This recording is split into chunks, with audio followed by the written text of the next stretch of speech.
Bună ziua! Astăzi vom face bomboane vegane de post, o rețetă simplă, delicioasă și dietetică deoarece nu conține zahăr. Eu am făcut această rețetă cu ciocolată vegană îndulcită cu stevia și vă voi lăsa sus în dreapta și jos în descriere o rețetă de ciocolată vegană fără zahăr făcută în casă.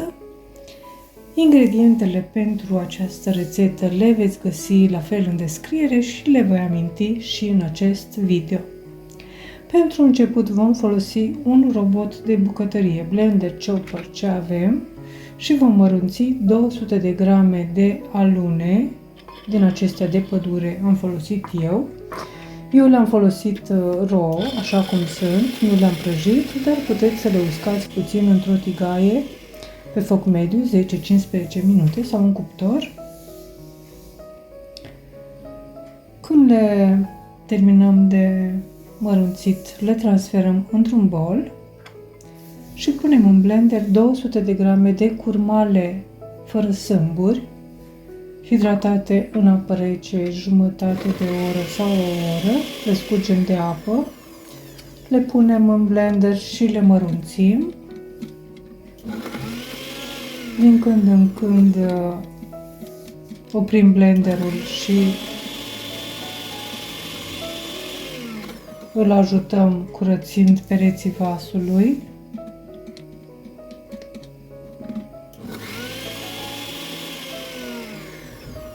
Procedăm așa până când curmalele sunt transformate într-o pastă, iar apoi le vom transfera la fel într-un bol.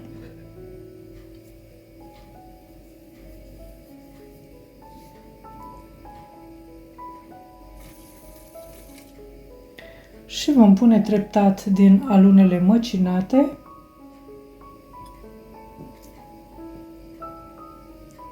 Amestecăm foarte bine până obținem o pastă care se poate modela.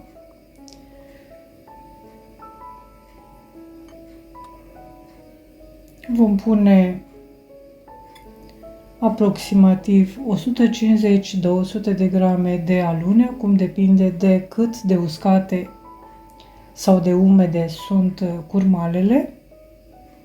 Eu am folosit 200 de grame de alune. Adăugăm și o linguriță de esență naturală, de vanilie, de portocală, lămâie, migdale sau orice altceva ne place. Într-un bol vom pune 25 de grame de ciocolată vegană albă și 25 de grame de ciocolată vegană neagră, îndulcite cu stevia. Vom pune o linguriță de ulei, vom topi ciocolata pe baie de abur sau în cuptorul cu microunde și vom amesteca, iar apoi vom pune ciocolata topită în bolul cu curmale și alune măcinate și vom amesteca foarte bine. Vom pune această compoziție la frigider pentru minim jumătate de oră. Apoi vom pune pe masa de lucru o hârtie de copt de mărimea unei tăvi mari de aragaz. Vom scoate compoziția de curmale de la frigider. Pe hârtia de copt vom presăra aproximativ 20 de grame de semințe de susan. Eu la fel le-am pus așa cum sunt crude, dar puteți să le uscați puțin într-o tigaie. Și vom împărți această compoziție în două părți aproximativ egale, pe care le vom da prin aceste semințe de susan și vom forma două batoane lungi, subțiri, de mărimea hârtiei de copt. Deci le vom face lungi cât hârtia de copt. Așa trebuie să arate cele două batoane. Iar apoi ne vom ajuta de coada unei linguri. Eu am folosit o lingură de lemn, coada unei linguri de lemn și am format aceste adâncituri, aceste goluri pe mijlocul batoanelor. Apoi am topit 70 de grame de ciocolată vegană neagră îndulcită cu stevia și 70 de grame de ciocolată albă vegană îndulcită cu stevia. Lăsăm această ciocolată să ajungă la temperatura de aproximativ 28-30 de grade și o turnăm pe mijlocul acestor batoane. Putem să folosim un poș sau o pungă pe care o să o ciupim într-un colț ca să turnăm mai ușor această ciocolată. Restul de ciocolată rămasă o vom pune așa cum se vede deasupra, vom forma aceste dungi de ciocolată. Pe batonul în care am pus ciocolată neagră vom forma dungi din ciocolată albă, iar pe cel în care am turnat ciocolată albă vom forma dungi de ciocolată neagră la distanță de 1 cm, 1 cm jumătate.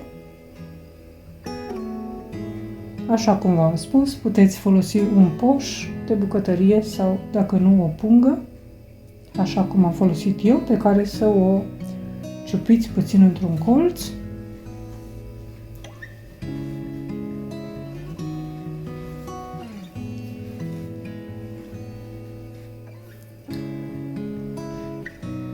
Iar când terminăm, ne vom folosi de o scobitoare pe care o vom introduce pe mijlocul acestor batoane și vom forma acest model. Vom pune aceste batoane la frigider pentru minim o oră, apoi le vom tăia așa cum se vede, împătrate, le vom pune pe hârtie din aceasta specială pentru bomboane și le putem servi. Chiar dacă sunt sănătoase, dietetice, nu vă recomand să faceți exces. Eu vă doresc poftă bună, vă mulțumesc pentru vizionare și vă aștept la o nouă rețetă data viitoare. La revedere! O zi bună!